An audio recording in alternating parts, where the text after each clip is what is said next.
It's another episode of the Gauntlet Podcast. My name is Jason. I'm Kristen. And my name is Dan. As always, we're going to start by discussing the games that we have been playing recently. I've got the list right here in front of me, and the first thing on the list appears to be Fiasco. We've been playing Fiasco a lot, it seems like. We really have been. Yeah, we have. So that was actually me. I played Fiasco with a couple of other people. We did the playset that's called White Line Fever, and this is a playset that can be found in a collection of playsets called Run, Fools, Run.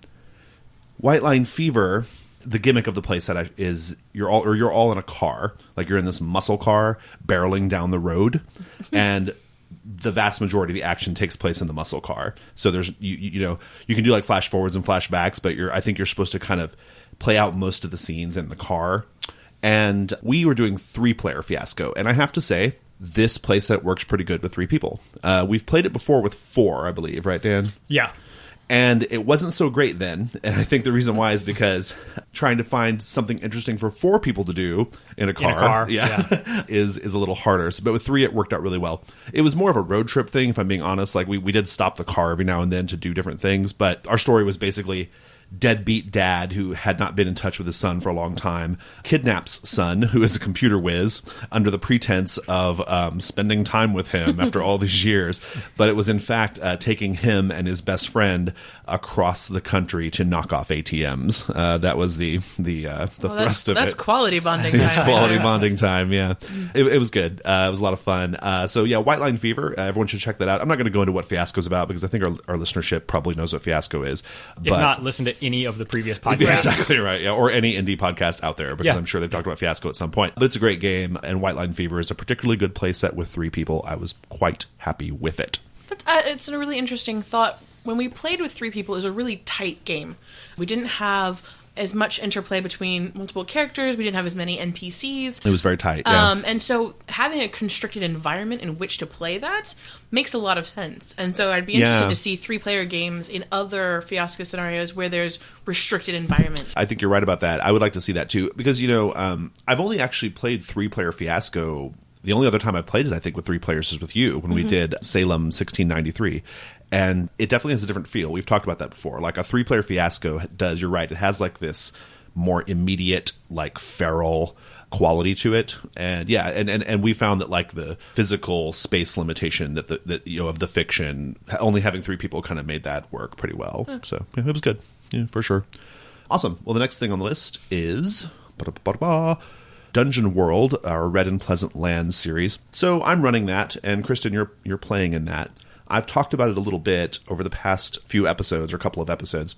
And one of the things that I was feeling is I felt like there was a certain amount of tentativeness on the part of the players. I was attributing that to the fact that this setting it's called Red and Pleasant Land. It's by Zach Smith. It is Wonderland with vampires. And because it's Wonderland, the setting is very undependable. It has lots of crazy physics. The characters are a little absurd, and so you can't bring your normal assumptions about how things are going to go in the Dungeon World game to bear. And I felt like there was a bit of tentativeness on the part of the players until last week. We'll talk about why, but I just want to get your thoughts on that general idea. Scott and I actually had this conversation after our 3rd game and after our 2nd game. I don't think it's necessarily because of the setting and the zaniness and the unpredictiveness, which I actually really enjoy. And I love the bizarre logic of the setting, that if the way to get to somebody is to walk backwards down a stair, go out through a window, dance to a sphinx, and then they'll let you go where you want. Somebody said, well, how do we know there's a window by that stair? And I immediately said, well, if you go backwards down the stair, a window will appear. A window will be there, right. And that's the logic of the world, yeah. Exactly. I loved that component of it. I think what was really a struggle for the majority of us is that one character had a reason for being there, and everyone else got dragged with them. Right, yeah. And so in those first 2 weeks, it was really a struggle of, what is my character doing here? Like, what are their objectives? Yeah. And so after our 2nd game, I actually spent some time thinking, if I'm going to make this enjoyable for myself, I need to have a reason to be there other than just to get home. Right, yeah. Because I don't want to waste this environment and this opportunity.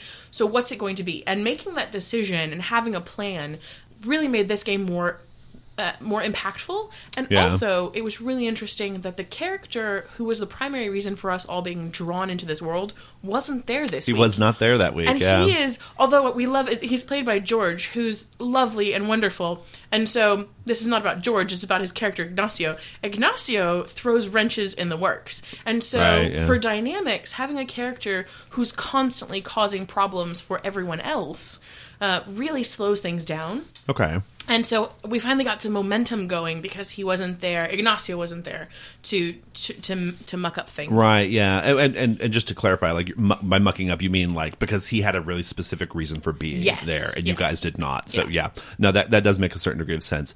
Yeah, I guess, I mean, I could see that, too. I guess from my vantage point, I felt like maybe I wasn't giving you guys, like, enough lifelines or enough, like maybe I should have been holding your hand more in the setting to like get things going. Like I wasn't sure what the issue was. I think we solved it though. Mm-hmm. Like I think, I'm not sure like not having Ignacio there was the issue. I do think maybe thinking hard about what you wanted your character to be doing in the setting was probably helpful. Yeah, it's a combination Yeah. of multiple factors. Yeah. So I did a couple of things. I had a handout prepared for the characters that like detailed some of the political goings on of the setting. I think that was helpful just to kind of clarify what was going on so that you guys could pick your battles, and Yes. decide what you wanted to be doing. Well, and especially since we had different players at the table. Right, yeah. The first, second, and third games. True, yeah. So that was very helpful. Yeah. And then the other thing I did was I introduced what I like to call a Gandalf type NPC. Now, this is not something I normally like to do. When I say a Gandalf type, what I mean is a character who is more powerful than the player characters, who has more knowledge about what's going on than the player characters, and who, done poorly, actually is leading the adventure, and the characters are just following them around, hitting monsters occasionally while the Gandalf does everything, right? That's, when you say like, oh, the Gandalf of the group, that's usually what people mean. So I'd never do that. In fact, my NPCs are rarely helpful. In fact, every NPC you encounter almost in my games almost certainly wants to kill you or screw you over in some way. Or just screw you. Or just screw you, yeah, exactly. And so I introduced a character that was kind of like that into the setting, and it was helpful for me because it gave me like a justification for giving you guys a push, and like saying, hey, let's go do this or that, as opposed to just saying, well, what do you guys want to do? Right? So I don't know. It was helpful, and I enjoyed the NPC a lot. So I don't know. I thought about it a lot. Like, what can I do as a GM to like make this sing a little better? So it sounds like there were several things going on. Not that it was bad. I mean, I think we were having a good time every session, but we weren't really having like, until last session, we weren't really like getting like dirty, Right. Like we weren't really like just like chewing on it. I and feel like getting our last dirty and, session, we accomplished things. yeah, exactly. Did lots of things. There yeah. was momentum. Right. There was great character development. Things were happening. There was humor. There was drama. It was all the good stuff you want out of the game. And I guess to be fair, in a setting like this, you probably want to have at least a session of kind of world building and like Yes. kind of you laying out the pieces. So I guess it kind of makes sense that we had a little bit of a slow start. But I guess I'm just so accustomed to our normal Dungeon World games where listeners don't know this, but I start every Dungeon World game right in the middle of a fight. Like there's no like it's immediately in the middle of a fight and they're headed towards a dungeon, right? Like that's exactly what's going on as we start, and so it's just action, right? And we just had a bit more of a build up with this series. I think one of the other things that you mentioned, and I believe it was in a write up on Google Plus, was that the tailor, who was our Gandalf the NPC, figure, yeah. helped us figure out who we could trust and who we couldn't. Yeah. Because there was so much there was so much chaos, which is the point of the environment. Right. It's supposed to be confusing. It's supposed to be very confusing because of all the political factions. Right, but because of that, it was very hard to get started without someone saying, here is a motivation that you can rely on, do with that what you will. And then we had a good starting place. Yeah. Well, it was great. It was probably one of my favorite sessions of Dungeon World. I kind of ironically, considering the sort of slow start, and we've played hundreds of sessions of Dungeon World, so it was a lot of fun. Dan, do you have any thoughts on Dungeon World? Do you want to tell us how much Dungeon you hate World's elves? great. All right, Actually, awesome. I just bought a game that's nothing but elves. All right, so awesome. Fuck you. Don't fuck me. You're the one who's taking this very strong position on elves. I love the elves. So I'm just saying, don't paint me into this box. your I'm elf-hating much more box. than just elf hatred. I will not So- paint you into the elf-hating box that you built. So, all right. Thank you. What was the game, incidentally? The Last Days of Memories and Madness. Oh, okay. That's elves. That's all elves. Yeah, it's actually about asshole elves who've enslaved everyone and steal their memories in order to entertain themselves because they're immortal, but they go insane as they steal more and more memories. I don't like those elves. those are the kind of elves that I'm like, yeah, this is how elves should be. No, elves should live in the forest and love the forest. Be rangers. Oh, there's a footnote that says there's rumors that other elves live underground or in the forests, but if those were ever true, these elves have hunted them down and murdered them years ago. I love it. So, it was almost made for you, really. It really was, yeah. Cool. So the next game on the list is Dogs in the Vineyard. Of the three of us, that's me. Dogs in the Vineyard is a game about, it's by Vincent Baker. It was published in 2004. It's considered one of the great classic story games, right? Really terrific setting. You play, they're essentially, the setting is basically like kind of a fantasy Mormon pastiche. Is that accurate? That sounds about pretty right. accurate. Yeah. You are this people, the faithful, who live in a land out to the west that is supposed to look a lot like Utah, and your characters are God's watchdogs. They are young men between the ages of 18 and 20, and it's often women as well, but I think the setting is mostly men. I think it assumes mostly men. You go out in small groups from town to town. Every session is a different town, and you go there. You perform, religious ceremonies, and you bless babies and all that kind of stuff. But while you're there, you will encounter like some kind of problem that the town is having. The crops are all blighted, or, we're having trouble with, in our game, we were having like a rash of stillbirths. These people interpret that as demons attacking the town. And when demons attack the town, it's because someone in town has been sinning. And witch hunting. Yes, and causing the demons to arrive. So your job is to help out with the demons and any things that have followed from that. Like often once the demons arrive, like false worship tends to spring up because people start to question like the faith, or they start to like interpret scripture differently because they think, oh, well, the King of Life must be doing this to us because we're not doing X, Y, and Z, right? And so false doctrine, starts to happen as people try to cope with the problems, and that can lead to like sorcery and other bad things. So you're trying to take care of those things, the sort of symptoms, but then you're also trying to figure out like who is the original kernel of sin that caused the demons to get hold of the town. And so you are called upon as a player to investigate this, to try to get people to repent, and if they don't repent, you drag them into the street and you shoot them. Oh, because the dog's obligation is to the entire congregation, and they are there to save the body. Right? It's up to the stewards of the town to tend to the wounds, but they save the body, and sometimes that means swift justice. And so the game is really interesting because you have this. The characters are very young, right? And they probably have lots of issues themselves. They're not perfect, and they're being put in this very, very adult situation where they have to pass like religious judgment on people. That's kind of the setup of Dogs in the Vineyard. You've played it, right, Dan? I have, yeah. Yeah. I'd like to get your thoughts on it, but it's been a while since I've played it. Apart from this last time I played it, like before that, it'd been a while, since before then. The game holds up fairly well. It's about 11 years old. It's got a little bit of like mechanical. It kind of shows its age a little bit, like it uses way too many dice, and it's a little sloppy here and there. But in general, like it holds up pretty well. It's still a really fun experience. I think that's mostly off the strength of the setting. What are your thoughts on that?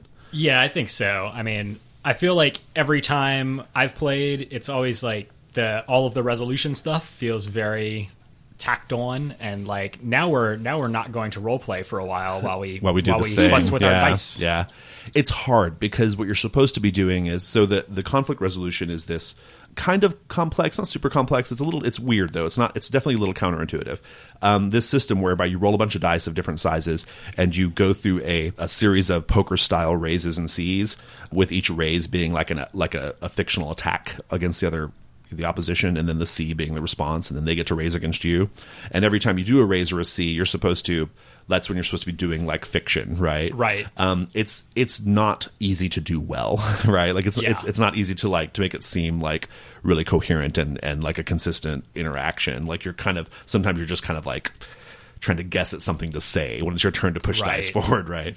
But I think with practice it would be pretty good though. I feel like it has the same problem that a lot of games have, when you have stats that give you dice, where it's like, well, I just fall into this pattern of like, I'm always going to use these 3 things. Like, Right, this yeah. is always applicable because I was a soldier or Right, something. So I'm yeah, gonna use this die, and then Right, like, yeah. I have a cool cloak, so I'm gonna use that in every Right, conflict, yeah, and it yeah. starts to feel kind of samey in a lot of ways. It can, yeah. So all the characters have these different traits, and then they have their belongings. And anytime you can work that into a raise or a C, you get to add those dice to it. And you're always like Dan said, you're always going to find a way to like use.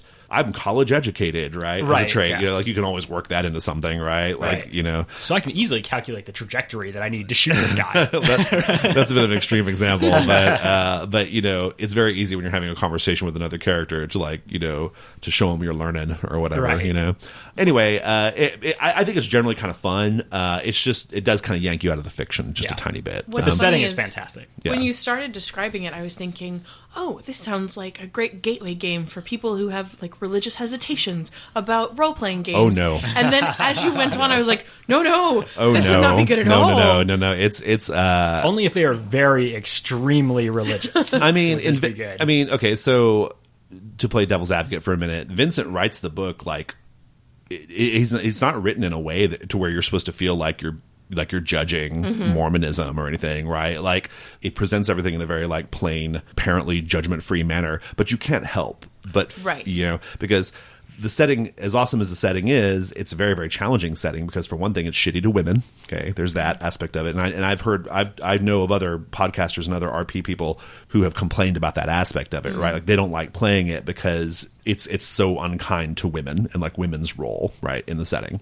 So that's one aspect of it, right? It's very challenging in the sense that like all the various genders have like very specific roles they're supposed to perform, and you're enforcing like religious doctrines that very much clash with our modern sensibilities, right?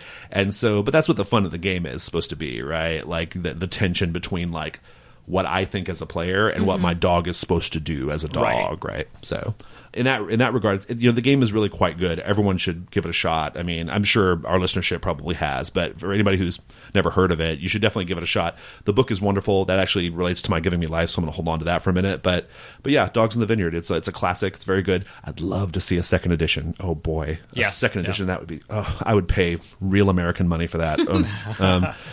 Love it. Cool. And so that leaves the next game, which is the last game apparently on our list. Hot Guys Making Out. Dan, why don't you set it up since you haven't talked much? All right. Hot Guys Making Out. One of the best names, I think, for a game about the Spanish Civil War. Oh, well, that's true. Yeah, that for I've sure. ever heard. Yeah, so it is about the Spanish Civil War, which was right before World War II, right? Right. It was indeed. Yes. There was a lot of bloodshed and all of this, and so at some point during this, one of the characters is an aristocrat, and he sends away for a young boy from an orphanage and brings him into his house and then creepily seduces him. You made that sound as creepy as possible. Well, kind of. The aristocrat's name is Honoré. The setting indicates that he owed some sort of favor to the boy's parents, Right, like and they that had is some an sort of excellent connection. way to repay your favor. is to like take Yes. is to save their son from the horrors of the war and from living in an orphanage. He's going to take him to his mansion out in the country and make out with You're him. not making it less creepy. It's him. like Batman, only with kissing. Rich Right. man brings in young ward. It kind of works. Yeah. It's But anyway, Yeah. so the way it works, it's a 4-player game. One person is playing Honoré, who is the aristocrat. One person is playing, what's his name? Gonsalvo, the young orphan, who Honoré will make out with at some point in the future, most likely. Then there's also the maid and the butler, who for some reason are really invested in seeing this, they really this are. happen Yeah. to like weird extents. Yes, yeah, they really are. Like their whole raison d'être is to watch these two, or raison d'être is to watch them make out. But the Yeah, maid so- is complicated because there's also jealousy there. She is. Right, she's there's a a little part jealous, of her that yeah. also wants to make out, but With Honoré, yeah, but will never be fulfilled. So And no one wants to make out with the butler. no. No. Have you seen him? I mean, really. His drawing is very creepy. He's like Mr. Clean, but like vaguely Turkish hitman. Well, and the drawings, they all have like black devil eyes. They do. Well, only the adult males adults. have black devil That's correct. eyes. Oh, The right. maid and Gonzalo have white eyes. Oh, I didn't notice that. Yeah, we discussed that at some length at our table about okay. like how at some point, like clearly Honore is going to turn Gonzalo's eyes black at some point in the future. But the way it plays out, they liken it to like panels in a comic book. Right. So you're going around the table and every player is taking a turn like embodying their character. You have a hand of playing cards and Yes. the value on the pile is kind of constantly going up and you have to either meet or exceed the value in order to do something in character. If you can't, then you pass and you describe some part of the scenery or something. But each player kind of has slightly different things they can do depending on what cards are played. Honore and Gonzalo can do special things if they play hearts. They can start bonding more because, initially they're essentially strangers. Right, yeah. But whenever Gonzalo plays a heart, he like makes the relationship between him and Honore, he ratchets it up a notch emotionally. Right, yeah. And Honore has the same thing, but he ratchets it up physically. Right, yeah. And then they also have like Gonzalo. I think that's when they play face cards, right? Or a certain type of face card. Yeah. That's when they play their face cards. Their face card, yeah. The hearts let them do something that they normally couldn't. Yeah, because normally the characters, their normal function with any other suit is, for Honore, for example, is he always does things decisively and he never shows emotions and he never has inner monologue, right? Right. Whereas if he plays a heart, he gets to have like inner monologue and he gets to like do something like that's emotional or show vulnerability in some way. Right. Whereas and Gonzalo is like basically just a clumsy kid, who's always he can't do a successful action. Yeah, he can't do unless anything he plays a successfully heart. unless Yes. he plays a heart, right? So we're supposed to be like, oh, he's so cute and clumsy, Right. Like, just so. constantly falling off things and Right. He's yeah. like Bambi, all awkward. And Yeah, stuffy. exactly. Right. Yeah. He's like Bambi if Bambi later made out with an older deer. I love it. All right. Well, that was a pretty good summary. I mean, I think, yeah. Well, and we should point out that Maria and Olivier have a very important role to play too. Maria gives like advice to Honore and Gonzalo about how they can like deepen their relationship and things they should do, and she can also give advice to Olivier about things that Olivier is doing. And then Olivier, the butler, his only job or his principal function is to solve problems for Honore and Gonzalo. So Right. when Honore's Nazi ex-boyfriend shows up, Franz, Olivier can step in and help, like take care of that, in whatever way that Right. With violence, specifically. specifically with violence, right? Yeah. Though in a 3-player game, which our table was only 3 players, Olivier is not there, so we didn't get the aspect of creepy hitman running around and strangling people from the shadows. Yeah. At our table, like our Olivier was like we had Olivier, and he was like basically just like off screen killing people and like or making them disappear. So the mechanic for the maid's really nice because when she offers advice, what's happening at the table is that she gives a queen, which is her card that she has to use to give advice. She gives that queen to another player who then can use it in their next play or can hold on to it. And so often if you're stuck not being able to meet or exceed whatever the number is at the table, you've got that queen waiting and you can act on her advice in order to keep moving things. And that's really nice. Yeah, it's pretty neat. And another touch that I like in the story, that's a good one. Another thing I like about the story is if you can't or you don't want to continue adding a higher card, you can just discard some card. But you don't just like pass your turn. You instead describe something about the environment. So you might talk about how the rain like sounds when it hits the windows, or you might talk about what they're having for dinner. But you're kind of just flowing around the table, like either doing like short bits of narration or talking about the environment, and you end up with this like nice picture that's getting painted. The other lovely thing, if you choose to pass and to discard, you can describe the environment. Or you can have an awkward pause. That's true. Yeah. You can do that as well. Yeah. And it calls out like it should be awkward. Yes. Right. It should be awkward, and then you should announce when the awkwardness can end and play can continue. Our table had fun with awkward I'm pauses done for a being while. awkward. We didn't do that at all. I may have forgotten to tell them that rule, but that's interesting. It's great. It was one of the best because like in a lot of cases like the tension is ratcheting up and up, and like it's silly to be like, Franz has a gun out and it's trained on Gonzalvo, and then it's like, and off in the distance, a pair of doves coos, right? So then it's just like, oh, there's tension. Right. So, I forgot to tell my table about that. DLC for next time. HGMO DLC. Okay, cool. Well, so I like a lot about. Do you guys like it? I mean, I think it's pretty good. Oh, I thought it was. Yeah, it was a lot of fun. I thought it was really good.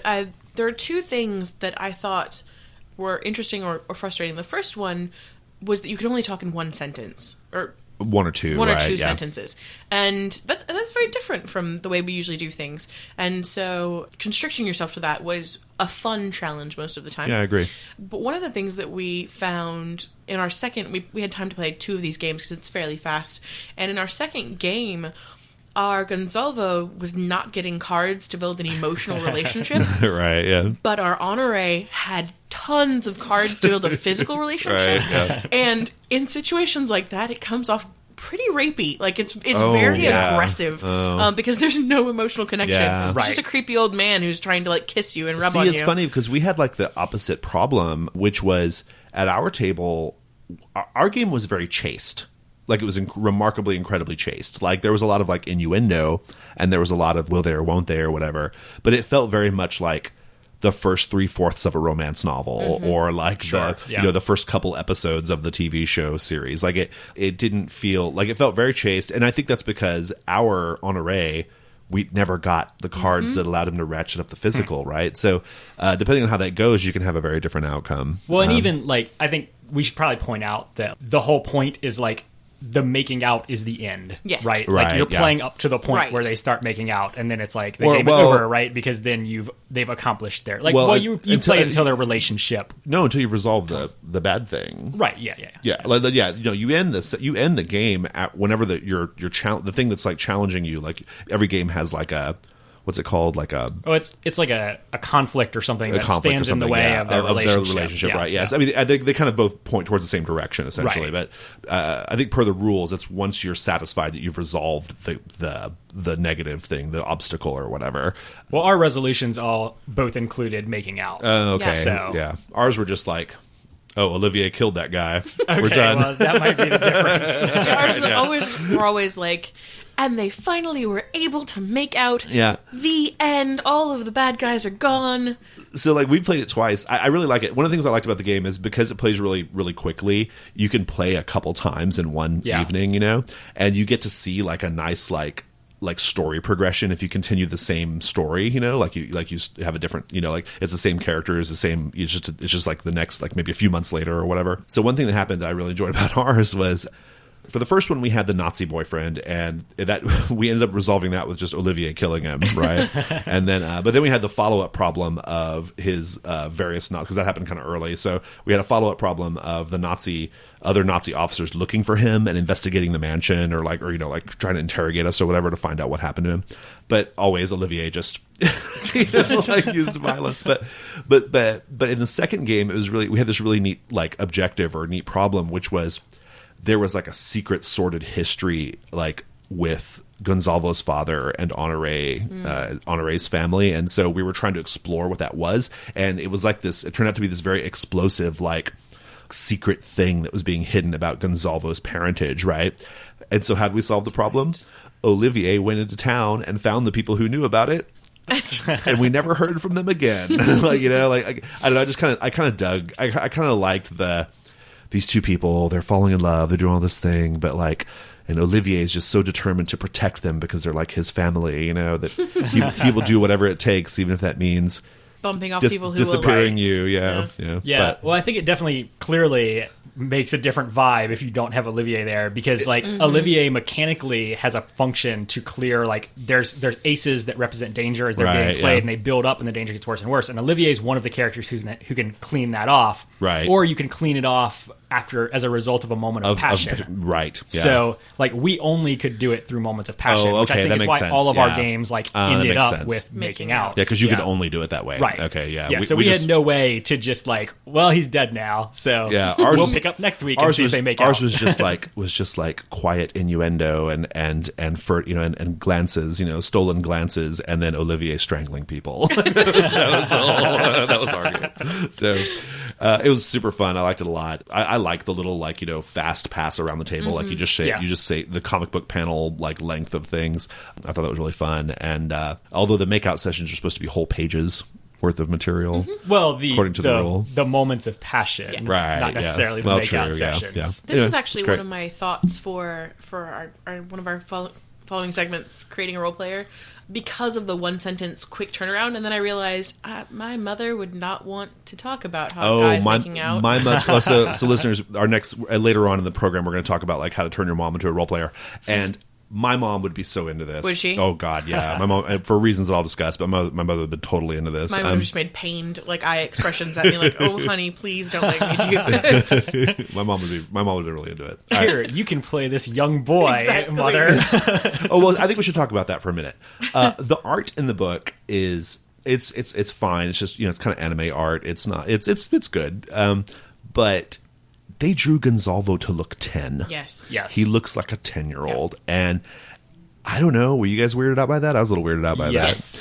I was weirded out by the fact that he picked him out of an orphanage and was like, "You're coming with me, kid. I have plans for you." Right, he went child shopping. Right. Well, I think it's supposed to be a young man according to the rules, but he does. But he is from an orphanage. He's from an orphanage. It's true. That limits his age to some extent. I don't think there's 24-year-olds in the orphanages.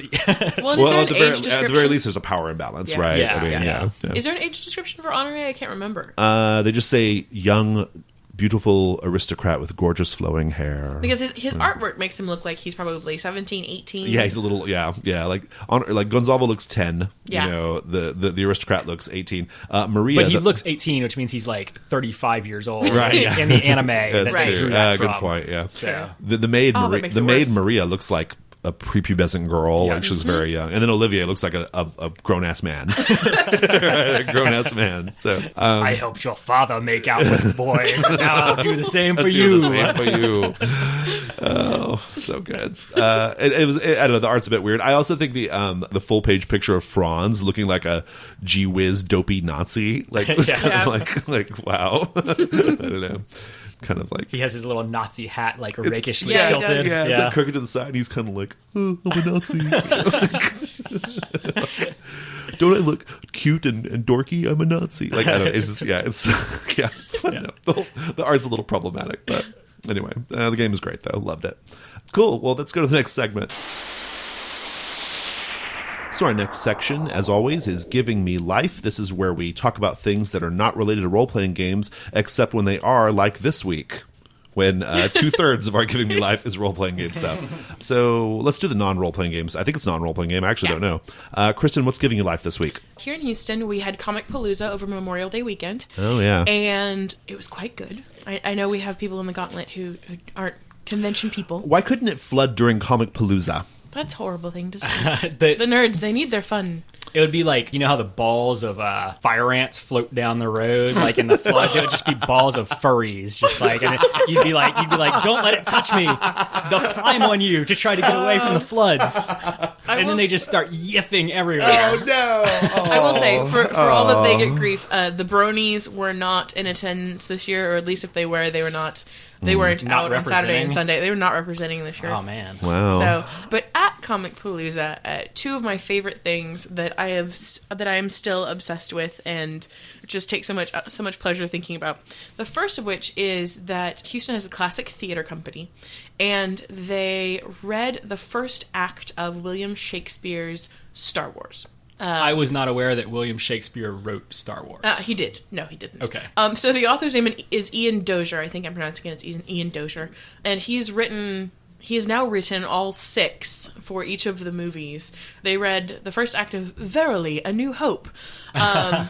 It was amazing. It was so good.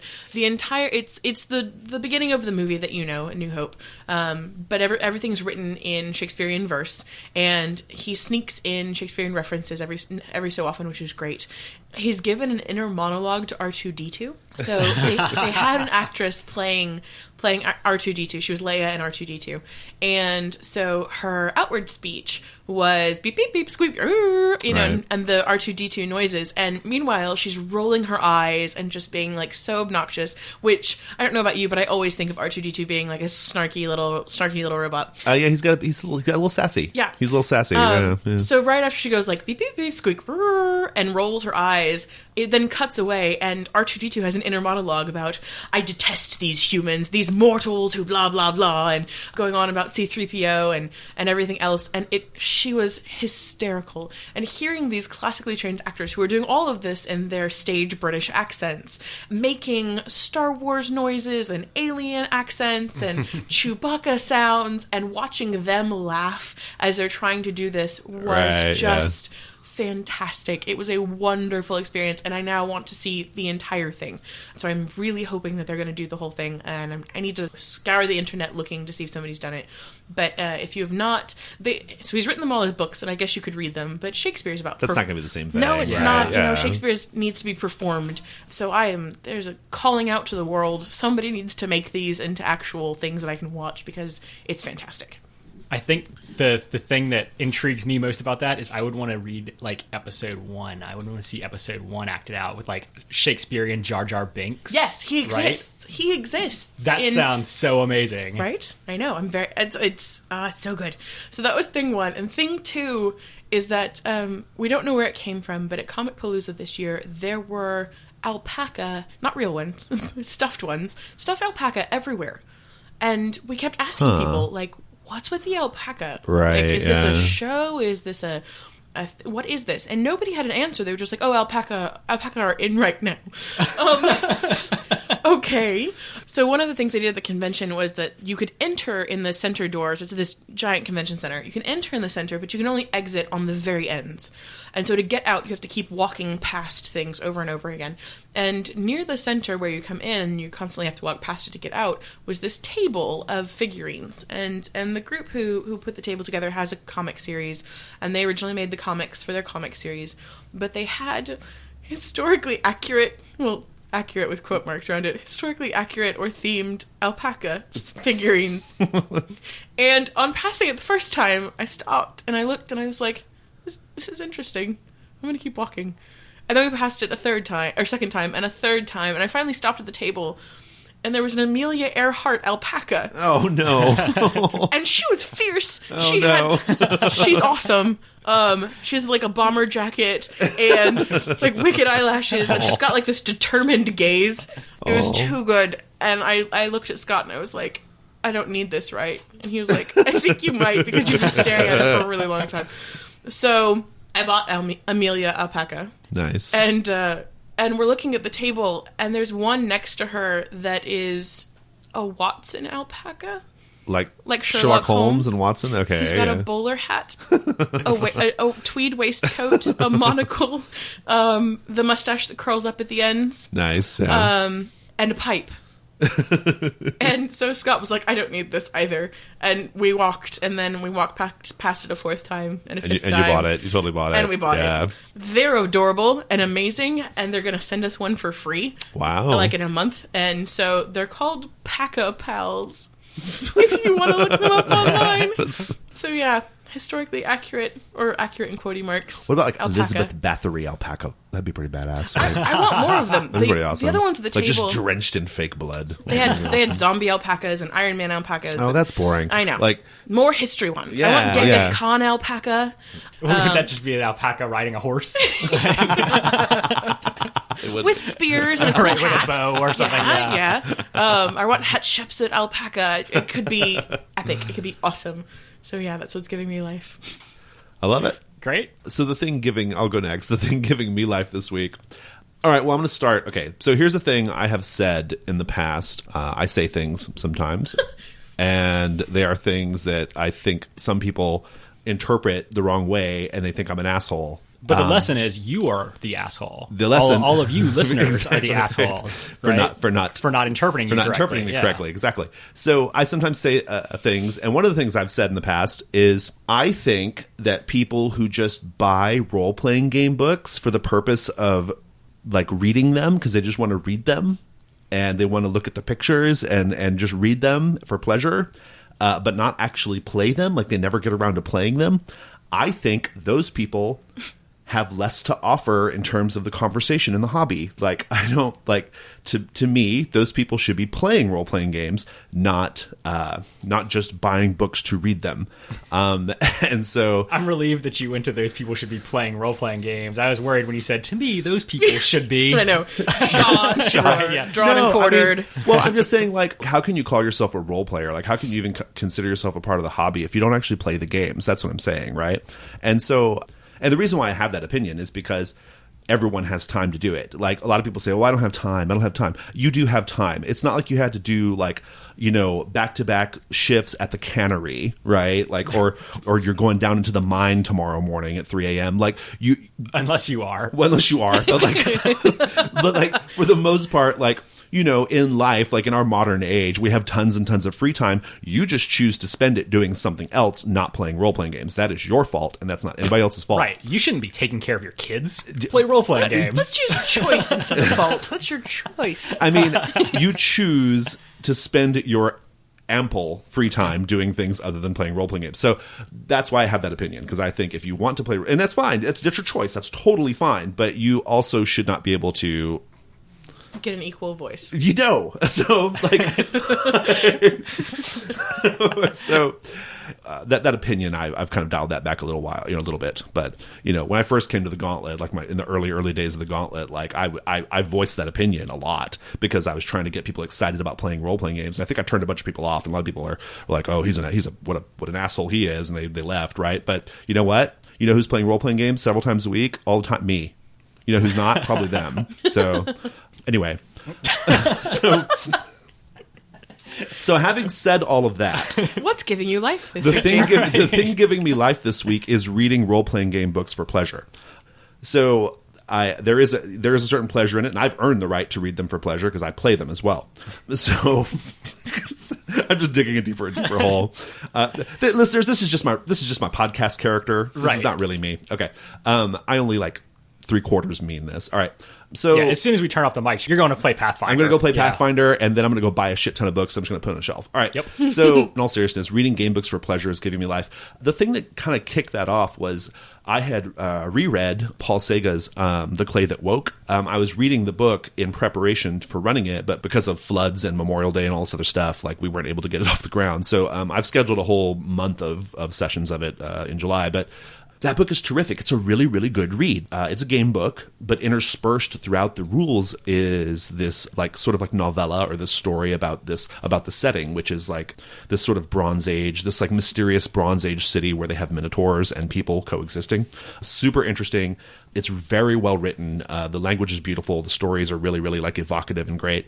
And it gets you really pumped up about playing the game. And originally I was a little hesitant about this organizational choice because, you know, when I have to get a game to the table, I often just want the rules laid out in a plain, clear manner. Right. But it was actually a really, really excellent choice on his part, having read it all, because part of grokking this game is grokking the setting, right? Like that's a really important part of it, like understanding the setting at the way he understands it, or at least grokking. Like mastering. Oh, is that right? That's how he yeah, used kind it. of like to understand at like a very instinctual level, right? Almost. Yeah, gotcha. So part of it is internalizing the weird setting, and so the way he kind of weaves the story in with the rules, like, is really it works really well.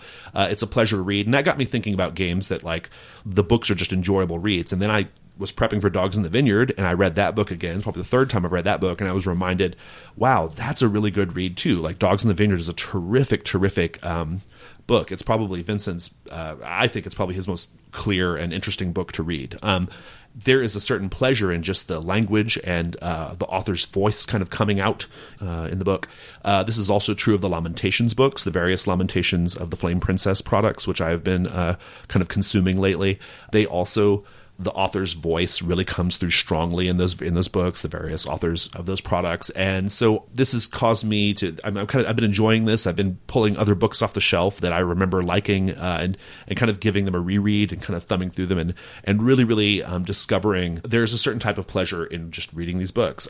As I professed before, I don't really like reading normal books much. That's not 100% true. I do read, but like, there is something to be said about a really nicely written game book. You know, there are other game books that I'm not going to mention that are so clinical and and just dry, and that's okay if it's short. Like if it's a short game book, I don't mind a clinical dry treatment. But if it's a real long game book, or if it's a game book that was clearly put together by committee, like that is, to me, that's boring. It's just so dull, and it's not fun to read. It's and so that's what's giving me life. Just this, just going back and reading old game books that are particularly artistic in their presentation and have a really, really strong, like the author's voice comes through very strongly in them.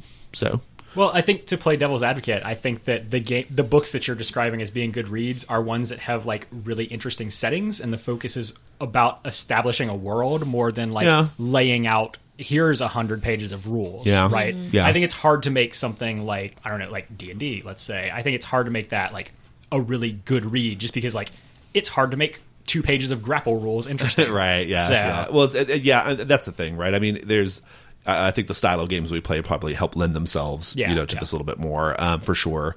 But the Lamentations products, those are made for a game that's essentially just Dungeons and Dragons, right? Right, but it's implied that you already know how to play. Oh, good point. Yeah. They're not trying to teach you Dungeons and Dragons. Yeah, good point. Yeah, it's great. Oh, well, and also like I've already said Lamentations products, but like this is all going back really to like Death, Frost, Doom, and Red and Pleasant Land when I was doing those. Right, those are again very, very just fun to read books. That's what's giving me life. Cool, I'm digging it. Dan, that just leaves you. What's giving me life is LARP. Oh, really? In a very specific context. Running around in the forest with swords. And beanbags, yes. Beanbags, yes. I took a trip this weekend to Austin where Mark Major, who's written a couple of tabletop games, he wrote the Mark Major. Is it Mark Major? Mark Major, yeah. So he wrote like the 24 game poems, right? Oh, yeah. Oh, okay, yeah. He is in Austin, and he's putting on performances of LARPs, right? They did like 4 of them. And I went and caught the last one, which was actually a game that he wrote. The game was called Icebox Timeline. And so it's about colonists on a ship that ends up going off course. And so it's all set on this spaceship as people like cycle in and out of cryosleep. Before I went, I like read the document and everything to see like what they were going to do.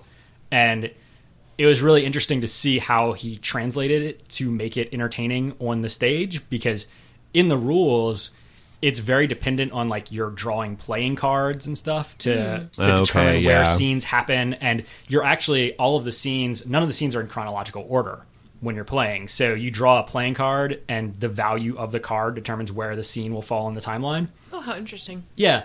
But the way it was performed on stage was, he just said like, well, there's this decompression room where they all have to go when they wake up. And so all of the scenes took place in this decompression room. But there was like 8 different players, and there would be different combinations who were waking up in every scene. And he had prepared like little envelopes that they opened, and they each had cards that said something on them. I wish I had gotten a chance to ask like kind of how much detail was on the cards. Oh, yeah. Because you could sort of figure out what was on people's cards just based on what they were playing, and like if they were, because a lot of times they would hit something very hard, and it's like, okay, well clearly this character wants to throw a party, right? Yeah. But it was really interesting, like just the act of watching this happen and not being involved in it, because So you said this is on a stage? It is on a stage, yeah. So it was a very Austin-y thing. It was like in a tiny stage above a coffee shop.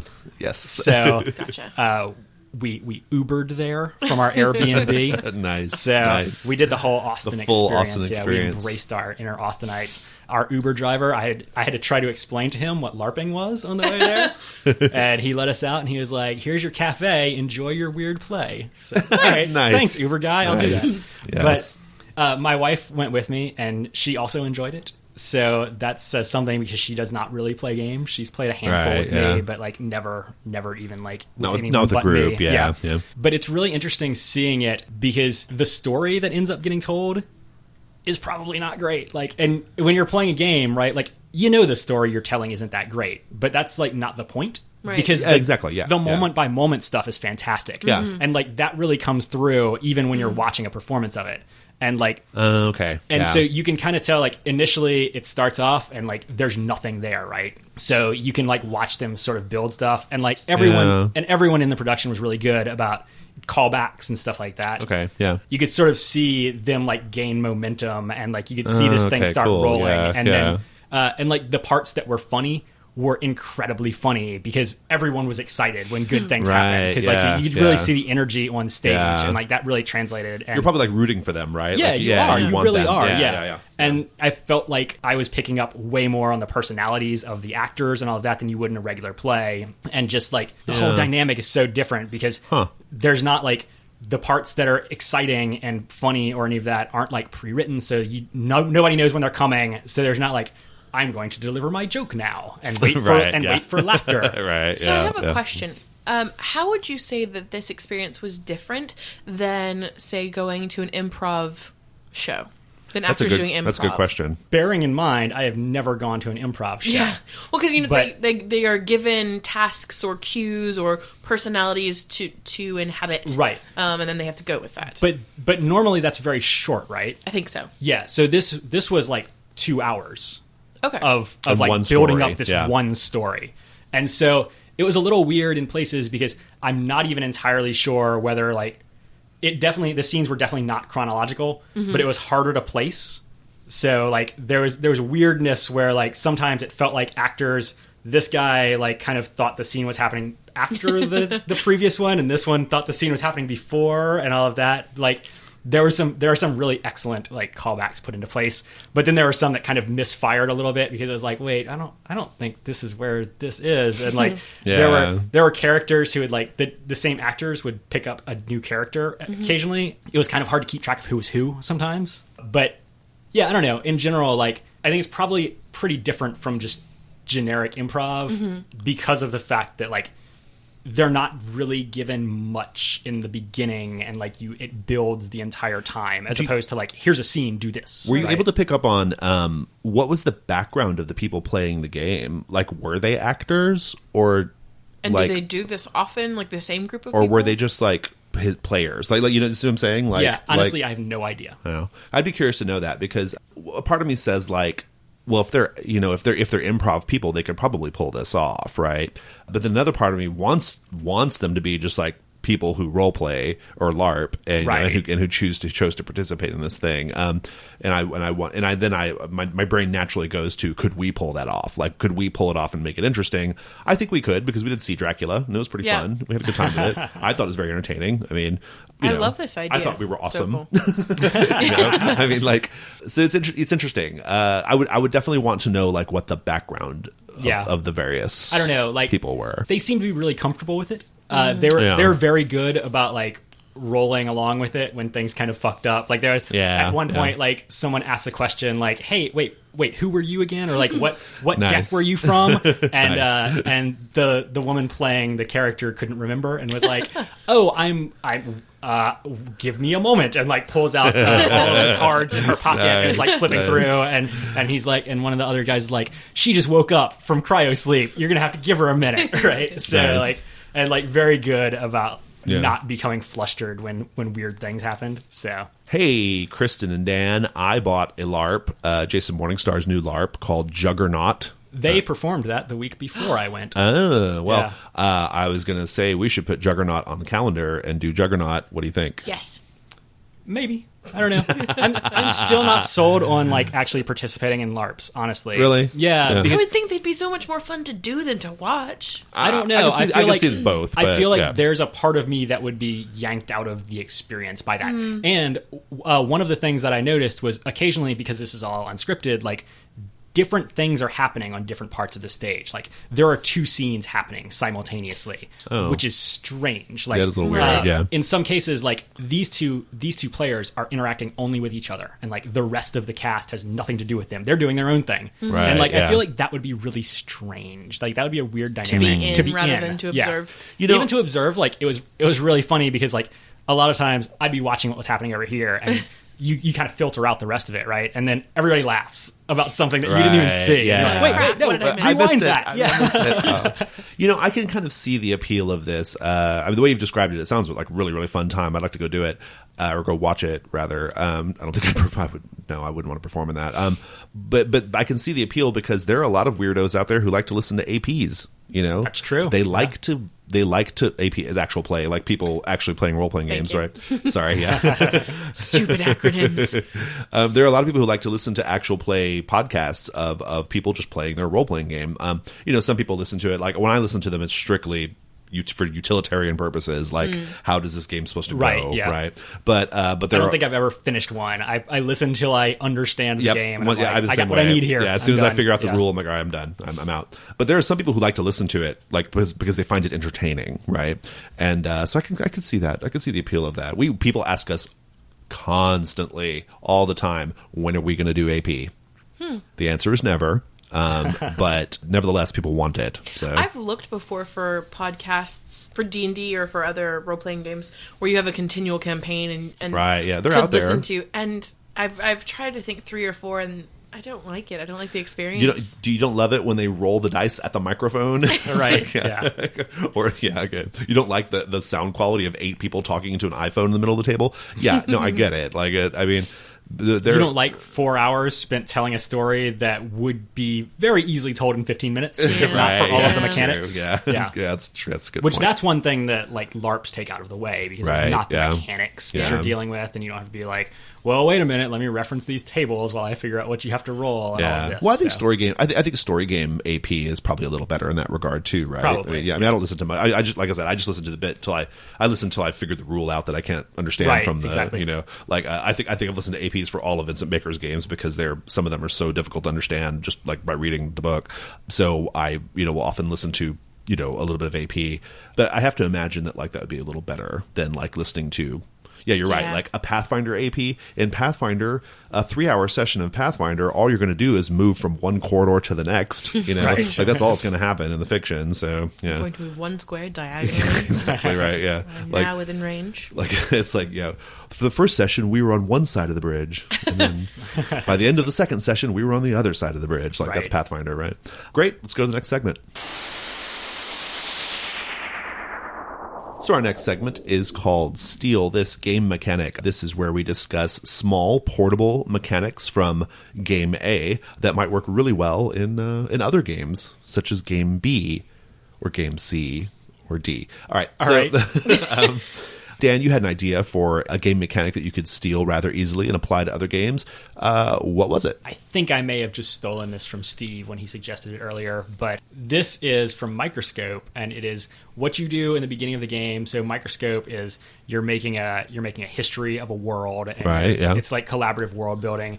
And so you're building this world, but one of the important things that you have to keep in mind is everyone's like shared image of what this world should be has to kind of converge for it to make sense. So the first step you do is you have a list of things that you want to see in this world, definitely, and a list of things that you definitely do not want to see in the world. And so you go around and everyone just kind of takes turns adding something to one of these lists. So, it's called the palette in Microscope. There you go. Right, Okay. And so maybe one person says like, well, I don't want magic. Right. And as soon as they do that, they add it to the no list, and that's a fact. Like there's no magic in the world. There's no discussion or anything about it. It's just like this person has decided there is no magic, and then you move on to someone else. Someone else says, well, maybe I want mechs in this world. Right. And they add it to the yes list, and there are mechs in this world now, and that is a fact. And you kind of keep doing that, I think, until everyone is satisfied. Until the first person says, I don't have anything to add. Okay. Yeah. Yeah, and so it kind of gets everyone on the same page because it's such an open-ended game, right? You can play about anything, and it gets everyone on the same page and makes everyone kind of reach a shared consensus about what this it sets a floor, be. right? Yeah, it sets a floor and a ceiling, essentially, right? For like how what we want in the story in terms of like how far we want to go with something or not, or I guess, right? Yeah. And in a lot of ways, it's doing the same thing as like sitting down initially and talking about the tone that you want, right? It kind of goes hand in hand with that because you're saying like, these are the things that are important to me in the story, and these are the things that I definitely don't want to see. And it's really fast, so you could do it while you're having the tone conversation, right? Sure, I mean, so in Microscope, it occurs to me that in Microscope, it's super important because you're building this big world, and you need to make sure that, like, if there's something that's going to like just turn you off personally, you want to make sure it's on the no side of the card, or if there's something that you really want to hit hard, you need to make sure you make it a thing because it's such a big timeline that you're working with. There's a good chance that like like, if you don't call it out specifically, it might get lost somewhere, right? And so you're not supposed to put things on the palette that are like assumed, right? Like if there's like a lot of built-in assumptions about your setting, you don't have to put those things on there. I think it would work really well even for a smaller scale game, in the sense that, you know, if we're playing a game about like a woman's wedding, you know, where she's getting, you know, where she's getting married, we could put on the palette no random acts of violence. Yes. Right? Like we could put, you know, we could do things like that, like to kind of say like, this is clearly something like, you know, that I am not interested in seeing. I do not want this to happen. In a lot of ways, it kind of like tracks to lines and veils in a sense. It really kind of does. It's like a thing you do before the game that's like setting boundaries for like, I want the game to fall within except for the fiction, right? Like because Lines and Veils is more like that's what I'm saying. Like, it's an analog to Lines and Veils in a way, because Lines and Veils is about like what you kind of personally don't want to see happen, right? Like because rape of like or whatever, right? Because of like out of fiction reasons. Whereas this is something that's like a thematic version of that. Yeah. Okay. Like, I want these themes and I don't want these themes. And I mean, it's not like as serious necessarily as Lines and Veils are, right? But it's sort of the same idea of like tuning the game beforehand so you don't have weird things pop up in the middle that become issues. So. I you know, in general, I like things. I like mechanics that do this. Archipelago is a great example of a game that puts lots of like mechanical things in the way so that you can't go crazy with the story, you know? Right. There are lots of like mechanical things that like stop any one player from railroading things. I like stuff like that in general, and I think those are things that people should try to port over to their games. I love this idea, and I especially was thinking about, as you were talking, I remember watching the tail end of one of your games, I think it was Penny for Your Thoughts, and you had been building this like sensitive father story, right? Yeah, and then it went bonkers. And then everything went crazy, and then somebody else got to take charge of it for a moment, and you were like jumping on helicopters and things, and so this could have been something that saved that. I think one of the as awesome as the palette is, one of the things that comes with this is that trust factor that we often talk about, because there's no negotiation.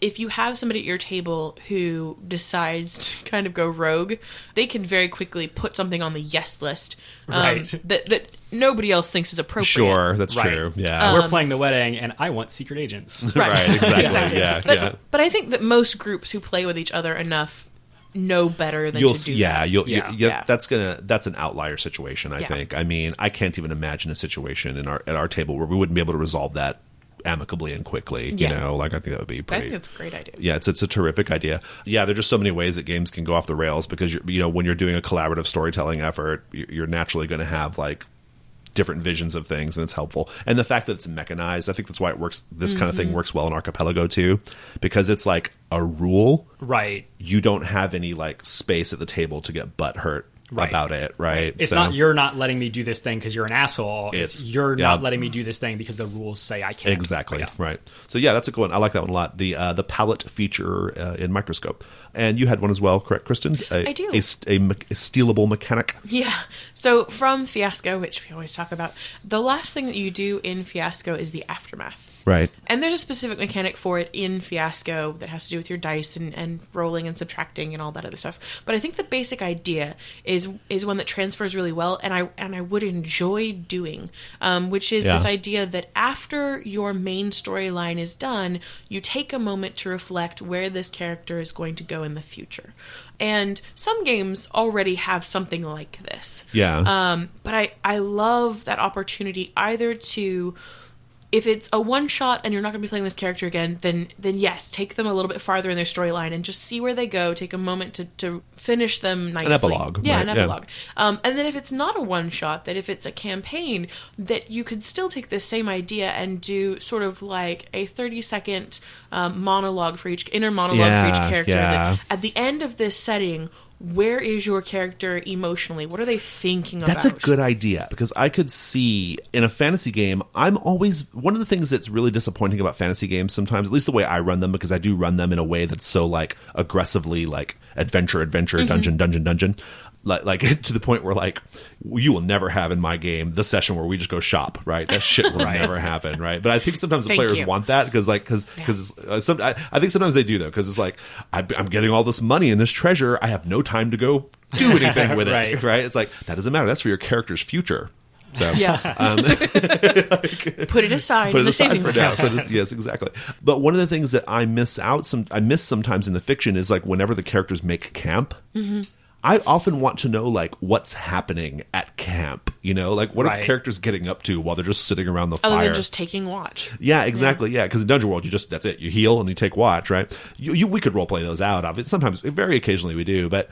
I think the Aftermath thing would work great at the end of a session where you just made camp, right? Mm-hmm. Where you could say, so the way it works in Fiasco is you have these dice and you go around round robin style around the table very fast, saying, "This is my character Steve, being arrested. This is my character," and then when it comes back to you, "This is my character Steve being sent away to prison for 20 years," and so forth, right? Mm-hmm. I would love to see something like that at the end of a fantasy session at camp, where it's like, "This is my character." Going off into the woods to say a prayer to his goddess, or this is my character sharing a drink with the person we just rescued, or just something like reflecting that. Reflecting on other characters' motive and blah, blah, blah. Exactly. I would love that. I think that's a terrific idea. I love it. I love the idea of like even session aftermaths. I think that'd be really cool. So or like in a campaign. That's good idea. Love it a lot. Our next segment is called Create a Role Player. Every week when we do this, and this is the second week we've done it, so I said that like we've been doing it forever, we are going to name a person type, and then talk about what games you could use to introduce those people to role-playing games to hopefully turn them into role players for life. I don't know. And so this week I thought we should do your parents, because Mother's Day just happened, and Father's Day is happening soon, correct? I believe. It stands to reason. I think so. Yeah, it seems like you're always either just leaving or on your way to one of them. Right. So because of that, I thought it'd be cool to that's a tough nut to crack, right? Getting your parents to play role playing games. Now, I've done it because I aggressively play role playing games, but I'm not entirely sure what that entails. But I like the imagery of you aggressively playing role playing games. I play the shit out of them. So it's a tough nut to crack, but I think it's one worth trying to crack, and because it'd be really cool to have something to do with your parents when you go home instead of just whatever boring bullshit parents always want to do. So, Kristen, what were your thoughts on turning your parents into role players? So I'll start this with the disclaimer that my mom is a huge board game fan. I grew up playing board games. Mine too. You too. But she is not an RPG person. Okay. I got into RPGs actually from a family friend whose parents were whose dad was my first DM, but we've had that story. It was a good story. Yeah. But she's not into that at all. She's not comfortable with it. She just doesn't like it at all. So my thoughts were, what games could I pick for her that were self-explanatory, that didn't have too many pages of stuff to look through. She's very smart. This is not a cleverness issue, but my mom's dumb as a sack of rocks. But when people are hesitant about things, you want to give them one thing instead of all the pages. What do you call it? Cognitive load. You want to reduce the cognitive load. Yeah, exactly. Ooh, very smart. So thinking about that, and also thinking about things that she'd be comfortable with, one of the first things I thought of was Sorcerers and Sellswords, because everything's on one page. Right. And the character creation is super fast. You've got a series of adjectives in multiple zones, both your attitude and your fighting style and your personality and all those things. And if you wanted to, of course, you could choose something else, but you can just circle something and get on with it. The other thing that's really nice is it's the over-under. We've talked about the game before, but if you haven't heard that episode, the basic idea is that you have a number, you choose a number for your character, and everything above that number is sorcery, or I can't remember. We're probably getting it wrong, but basically, but the way it works is your character is either good at sorcery or swords. Yeah. This is a hack of Lasers and Feelings. Yes. If your number is high, let's say, that means you're better at swords. But if it's low, you're good at sorcery. And so when you're rolling, if you're doing sorcery, you want to get under the number or whatever it is, right? Something like that. Exactly. Yeah. So super easy mechanic. It's all D6s. The instructions as to how you achieve things is on the page, and it's 1 die gets you this, 2 dice get you this, 3 dice get you that. Super straightforward, and it's nice because there's no ability sheet. Although that could also be helpful to people who aren't comfortable winging it. But you can just make some shit up. You can make some shit up and go with it, and then people can help you along as you go. And so that was my first thought for her. And then, but as I thought about it, I realized that I think she'd really like Vesna Thaw. Okay, we should set that up for people. So Vesna Thaw, if you didn't hear the episode we talked about that, is a post-apocalyptic robot fighting game. Post-Soviet post-apocalyptic. That's right. Yeah. And so part of the reason that I'm thinking that this would be a great game for parents who aren't comfortable with role-playing is that your robot, you get to choose some parts of it, and then other people also choose parts of it. Mm-hmm. So if you're not on a super creative train right then, people can kind of help you out and get you a robot that can do some cool stuff. And the entire game is about interacting with each other and messing with each other. Yeah. You said your family's a board game family. We are. And so that Vesna Thaw makes a lot of sense in that context. Yeah, the other it really thing does. is that it's got the map to interact with, which would make it much more user-friendly. Anything where there's again, a little more board game-like, exactly, right? Yeah.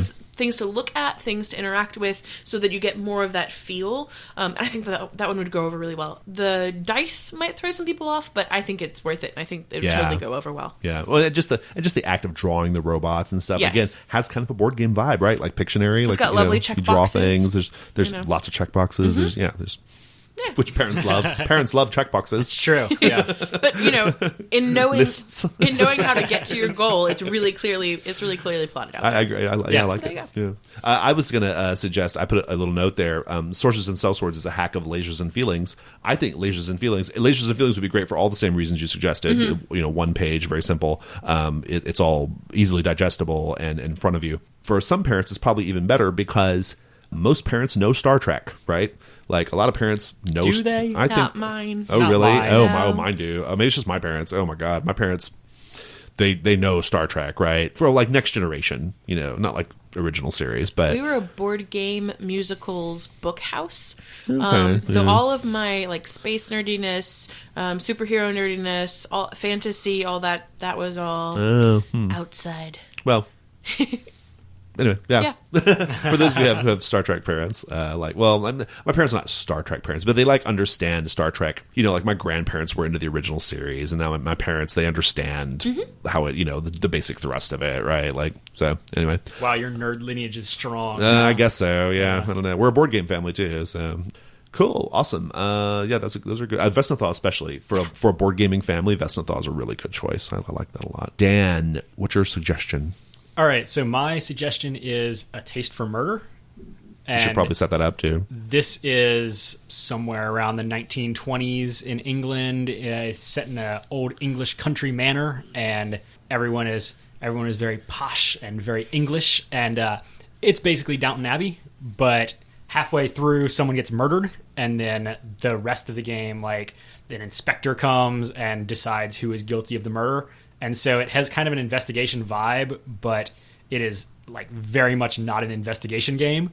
Right. Because there's no trying to figure out how anyone was murdered or anything like this. It's very simple. It will always get to the same result, and it always gets the right result of someone murdered this person. One of the players murdered this person. Right. And you're just doing motives. Yeah, it's only motives. Yeah. And the whole gameplay is all very, very simple.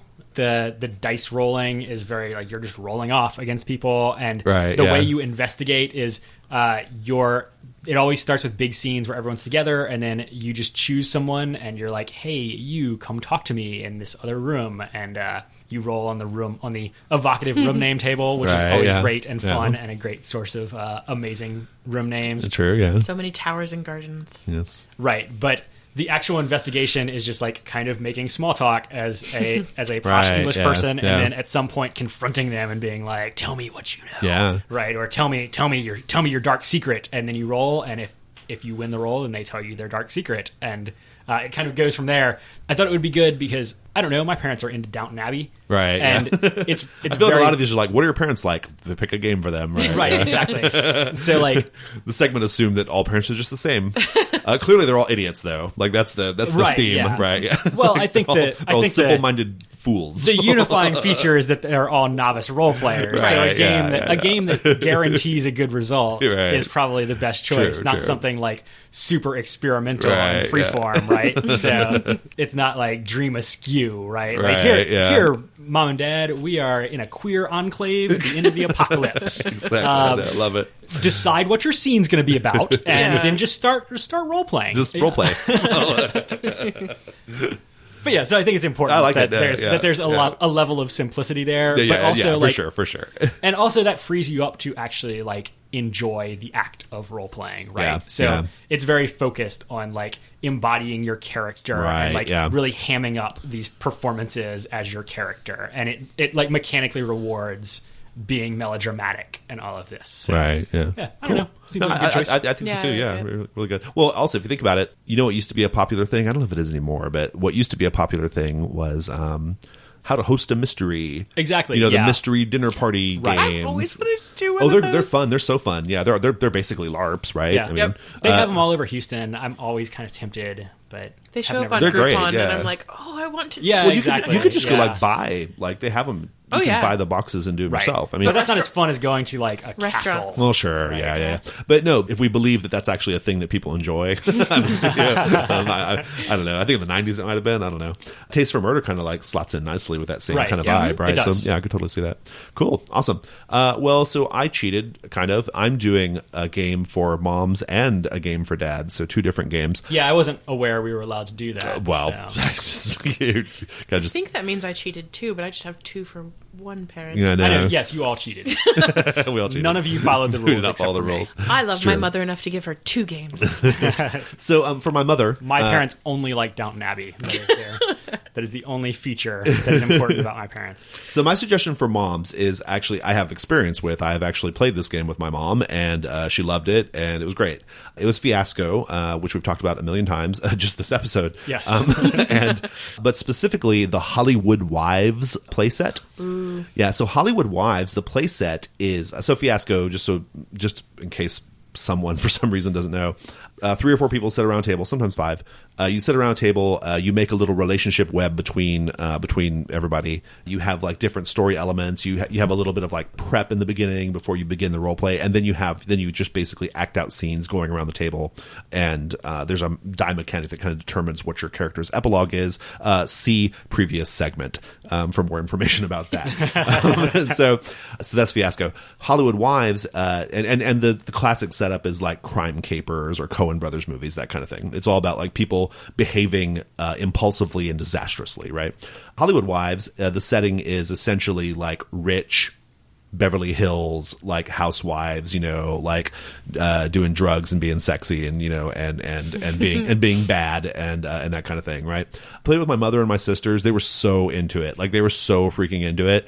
I don't know if this is just like, I don't know if this is a specific thing with my mother, but like my mom, she plows through Harlequin romance novels, like, and all romance novels. She reads tons of romance novels. And before her Kindle and iPad, she would just have she had a bag like on the ground where she'd read one in less than a day, toss it in the bag, and grab another one, and then she'd take that bag to like recycling or whatever, right? So, or for half price. So like that, she would just like plow through them. And now she does that online. Like she has Kindle versions of them all. And that's why I said my mother would love Hot Guys Making Out, because she reads all the like naked angel novels and like sexy devils and angels and all. She loves all that stuff, right? And she really did like Hollywood Wives too, because it was something that she understands, right? Like she was really getting into like the like just these women being bitches to each other and like all their plastic surgery and like the whole like Valley of the Dolls bullshit. She was just really into all that. The reason why she never played Dungeons and Dragons with me when I was a kid was because we were doing dragons and shit.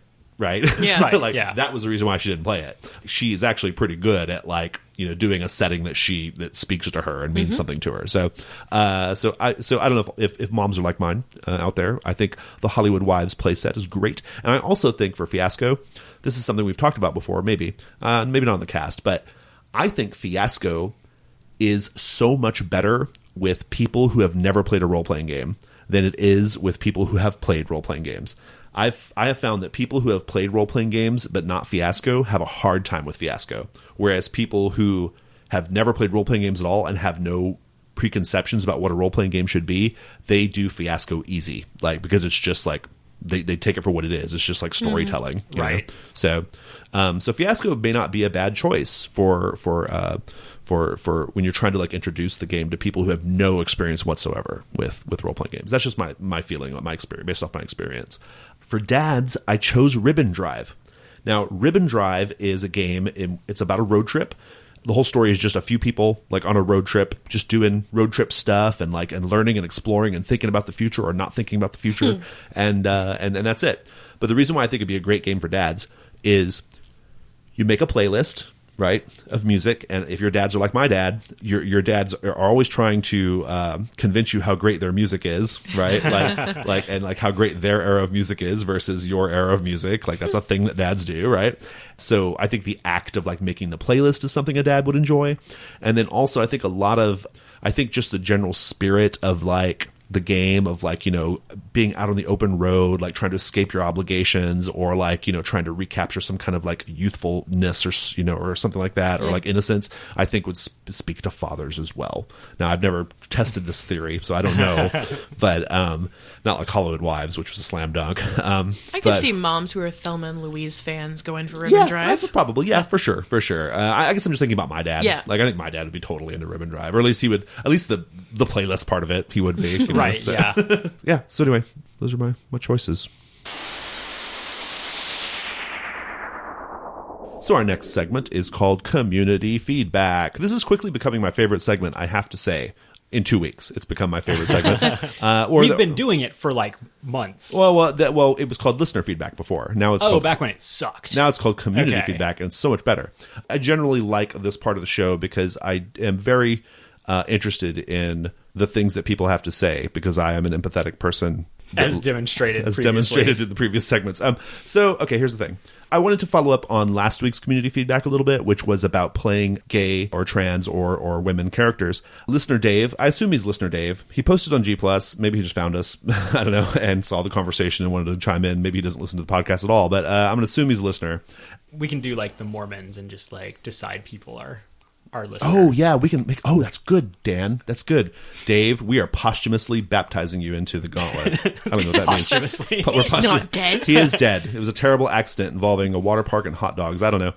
Okay, so... That's a different Dave. That's right. Oh, yeah, it's the other Dave. Sorry, I'm getting the Daves mixed up. So... I'm sure he's a listener. Listener Dave chimed in on this, which I thought was really interesting. He had to say this idea. His perspective is definitely different, and so I thought it was a good one. So he says, on playing diversity, he says, I'm cishet for the unwashed. That means cisgendered heterosexual. And what is cisgendered mean? Cisgendered means that you identify as the gender of your biological sex. Right. All right. That's correct, right? Yes, that's correct. So, cishet is a common shortening of that. If you're cisgendered and heterosexual, I need to say I'm hip to Tumblr, so I know these things. But I was playing dumb for the audience. Very good. Yeah, don't get on his Tumblr. All right, I'm cishet when I bothered to identify as anything, but I did most of my formative role playing in chat rooms and came up playing every possible gender/preference combination. I was never a purple pansexual kitsune, but I still have a picture on my wall of an intimate friend who was a yellow pansexual kitsune. And I was just about every other damn thing, so I'm going to say close enough. I was at a LARP festival last weekend where I ended up playing gay or bi characters almost every game. It was kind of amusing in retrospect. Here's the substance of what he's saying. I actually find it's considerably easier for me to play gay characters in games where intimacy is part of the story because it's much less scary than playing a het character opposite another het player. Since I'm not gay, even if the other guy is, nothing's going to come of it, so no risk, right? But if I'm playing a romance across from a het or bi woman, then maybe. There probably won't be any bleed, but what if there was? Or what if I thought there was, but I was wrong? Or what if they thought there was, and I was oblivious? Or what if both of us thought the other one thought there was, but really there wasn't, and now it's just a hot mess? I love that. That's a great... I love that. Oddly, playing against my preferences actually feels safer to me than playing it straight, pun intended. So I thought that was an interesting perspective, because he's basically saying the opposite of what we were all saying last week, right? Or what some of us were saying last week, which was about, like, your default or your comfort zone, right? Mm-hmm. So yeah. I thought that was interesting. Do you guys have any experience with that? Like, I've played role-playing games with lots of obviously gay people, even if they themselves weren't out yet. You know, like it was pretty. They showed that it was pretty obvious they were gay. I never had any like feelings like that for the most part, because they're usually like just giant nerds, and there's no way I was going to be attracted to them, right? And so there's that problem, you know. But but I'm curious, like, is that a thing? No, I definitely know where he's coming from. My gaming group growing up was all girls, but there was one guy in our group. And I definitely did not. I made a point not to flirt with him in the game because I actually thought he was cute, and that was very awkward. That was very weird for me. And as an adult, not in our Gauntlet group, but when I was younger, I often played characters who were lesbians because I didn't want that stress of sitting at a table with a stranger and him thinking that I was hitting on him, or the weird eyes that people start making at you and they think that you're like being sexy at them, and you're like, no, it's really not about you. I completely understand where he's coming from, but that might just be because I'm a girl. I don't know. Yeah, it's interesting. I mean, it's an interesting perspective for sure. I thought it was so I can see actually why a guy would have hesitation doing that to a girl, and because it's kind of a stereotype, right? Where like there's a girl at the table who everyone's going to be like, "Oh, my character's all into you," right? Yeah. And so, I mean, I can see some hesitation in doing that, just because like I assume that every girl who plays role playing games has had that happen a lot. And so I don't want to pile on. Right. So I could see that makes sense. The point of that. Yeah, that does make sense. Yeah. So, a good perspective. That was cool. But I'll hit on dudes all day long. So all right, great. We're all ready. So go for it, Dan. My naked werewolf is totally ready. Dan's Regency lady would not get with my Regency lady, and I'm still hurt about it. It's true. Yeah. It's okay. Jason's Regency lady loved her. Because she was rich. She was rich. She was objectively better than the rest of them. So, but see, and I'm just going to say, like, when you thought my Regency man was hitting on your Regency lady, you were really uncomfortable until it turned out I was hitting on another dude. I heard what you said last week about me being happy that it just wasn't for me, but that's not true. Jason completely nailed it. I was like so happy that it was a happily ever after story. I knew it was. Yeah, I could tell. Yeah, absolutely. Cool. So we're not done with community feedback. So I hope you're enjoying it so far, because we're not done. Strap in. So I posted some views on G+, as I'm wont to do, about role-playing games. And the view that I expressed recently was, is fun enough in role-playing games? It's a question, really. That was a question that I posed to the group. Because here's the thing. I was recently sold an argument made by Zach Smith, the mostly well-regarded OSR designer Zach Smith. Can we tag him and tell him how wrong he is? I don't know. No, actually, he's not taggable. So really, yeah, because I've tried. Because I've tried to tag him into he's just not taggable. So I kind of get it. I wouldn't be taggable either if I was him, because he gets into fights on the internet all the time, and so you probably don't want to be. I don't know. I think he likes to be like on his terms. But it would make it easier to seek out people to argue with. No. I think he likes to be like to argue with people on his terms, right? Yeah. So he likes the hunt. The hunt, exactly. Okay. Yeah, he's into the hunt. So anyway, but this argument was presented to me by someone else who showed me this thing that Zach had wrote, which was basically the argument went like this. He was using an analogy, but it was like, you go to a party and, if they have like a cool laser light show and a DJ, I'm kind of paraphrasing here. Sure, you're going to have a fun party, but you might go to another party where they don't have all those cool things. It's just a bunch of your friends eating cupcakes, and you still might have fun. His point was, it doesn't matter. Both parties were fun, and the fun's the important part. Like, the important part is not like the cool gee whiz thing that made the party fun. It was just, did you have fun? Right? And so he was clearly like making a sort of like, I think it was a jab at story games and indie games, which is to say, who cares if you have like neat, innovative mechanics, like who gives a shit as long as you're having fun playing whatever game you're playing, right? And so I asked the question, I posed a question to the group, like, is fun enough? Like, because my basic argument to the group was, we could all get together at my house and play Mario Kart, and we'd probably have just as much fun as when we get together and play role-playing games. But for some reason, we still choose to play role-playing games and not Mario Kart. That means there must be a reason why. There's got to be more than just fun. Like, there has to be some other element. And so that was kind of the my proposition. And so we had some people respond. Listener Mike had this to say. I thought it was very good. Actually, I'm tired of reading things. You want to read this? I think it'd be great. Listener Mike says, fun is a byproduct of many different factors, but a game's mechanics can add to or diminish the fun at the table. A bad game is one which diminishes or diverts fun at the table. A game that doesn't add to the fun by introducing a new way of interacting with other players at the table or a new way of considering old problems is a big problem, because it becomes group dependent. Good games should work with people that are strangers because they encourage and cultivate fun. Dungeon World involves all the players at the table, no matter their role, in a way that D&D doesn't. It asks players to take ownership, where in D&D you can skate by passively and feel like you wasted your time. If the game's a mess, you can't engage with the group because you're fighting against the game itself. A game that gets out of the way and just gives you a framework and he says lots of micro games do this, are preferable to rules-heavy games in that they allow you to get to the good part faster, which is interacting with the group. Yeah. So what do you guys think about that? He's basically saying like that there's more to a game than just did you have fun. There's a component of like the rules needing to work, right? Like consistently. That's my view. Like my view is like the rules should probably work well. I don't know. I thought it was a good point. And yeah, thoughts. I agree. Oh, we all agree. Yes. Great. All right. I like that you gave me the one to read that talks about how cool Dungeon World is. I did do that. I know. Very sly. Yeah, it's good. It's good. I'm glad you had that observation, though. You're saving this segment by making that observation.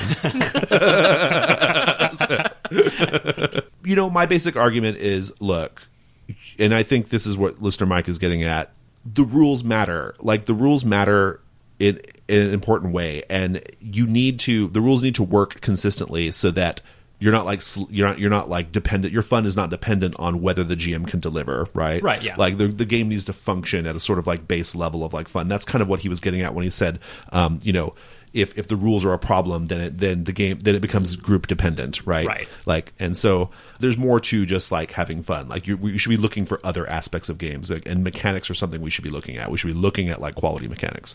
And I also think that like part of the fun of games is that, like part of the fun to me is, what did the designer do this time? How does it compare to their previous work?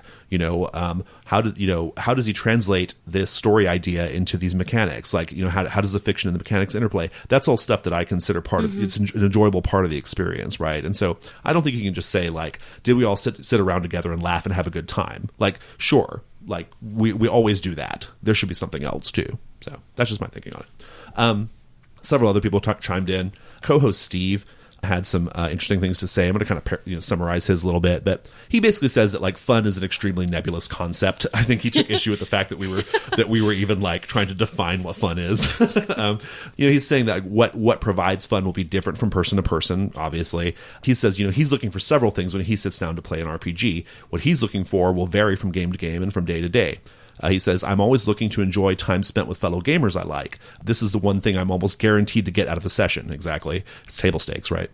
And is likely what your average, quote, didn't you have fun person is speaking of. But it's never the only thing I'm looking for. And he lists some things that I think are, kind of like I just listed. Other things you're looking for apart from just fun. For example, to play a character with a strong, interesting personality, frequently absent from games about adventuring or investigation. Well, that's maybe true, but opportunities to feel like I can accomplish things in game that I couldn't in real life, a chance to interact with and have an effect on the game world. He says rarely found in play through the GM story games. That's true, right? Yeah. Playing to an audience, flexing improv muscles, genre exploration / emulation, the tactility of interacting with cards, dice, etc. He does admit that story gaming kind of falls flat there. I'm sure Kristen will agree about that. I have not mentioned... Oh, wait, I did mention dice once. Never mind, I take it back. A sense of horror dread. He says that's extremely rare, but it does happen. Society of Dreamers, check that out. A chance to be pushed in one direction or another by mechanics.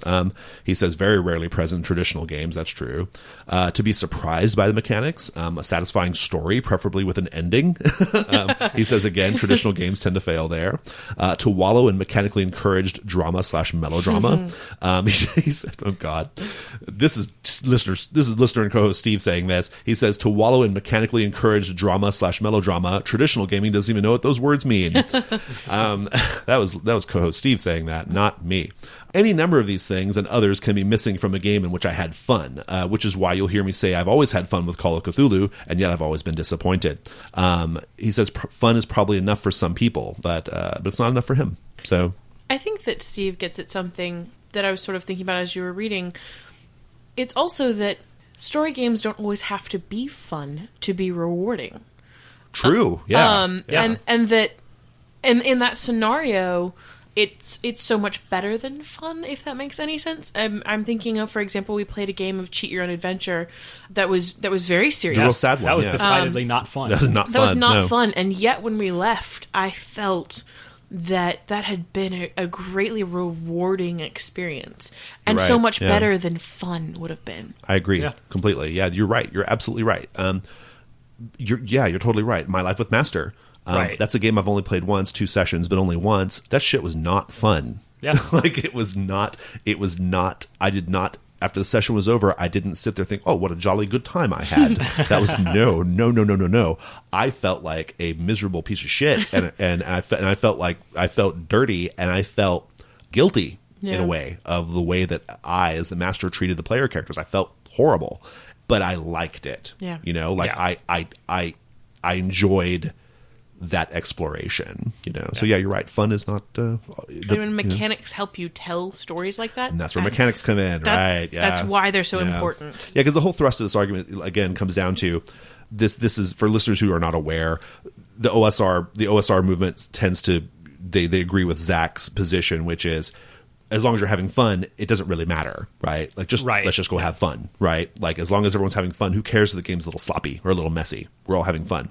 Whereas the story game or indie gamer like perspective is more like, you know, like we've been saying, basically, like we want more out of the game than that, and unfortunately, or not unfortunately, but like we should expect that the mechanics will deliver those things, right? Mm-hmm. The mechanics should dependably, reliably deliver on what's promised on the box. That's a thing I say a lot, right? Right. Yep. Yeah. Is something promised on the box, and that's what, you know, a game should deliver, what's promised on the box. Yeah, and I think that's a good point too about like not necessarily even having fun as the goal in some cases, because that's something that, like, if you're ignoring the rules you don't like, you probably won't get to that place, because it's not necessarily like a fun thing to do. Like, if you're just there for kicks, right? Right. And the mechanics don't push you in this way that's going to be like uncomfortable in some cases to play, then you probably just wouldn't include that in your little story, right? Yeah, sure.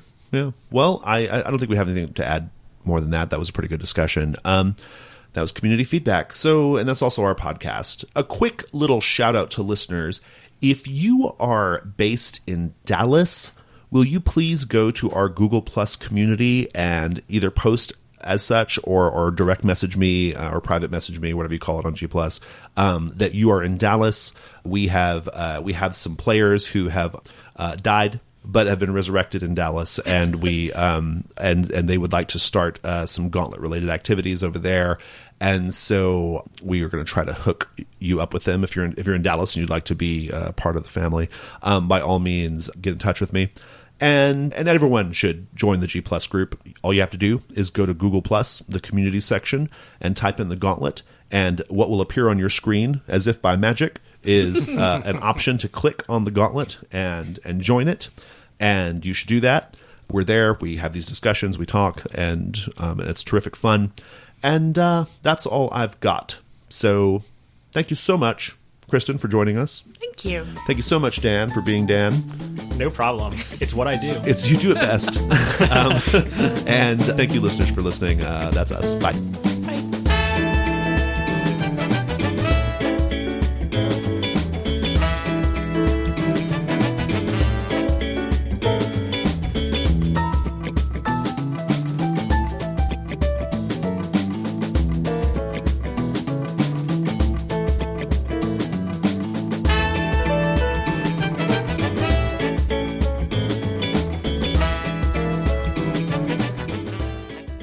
An adjective.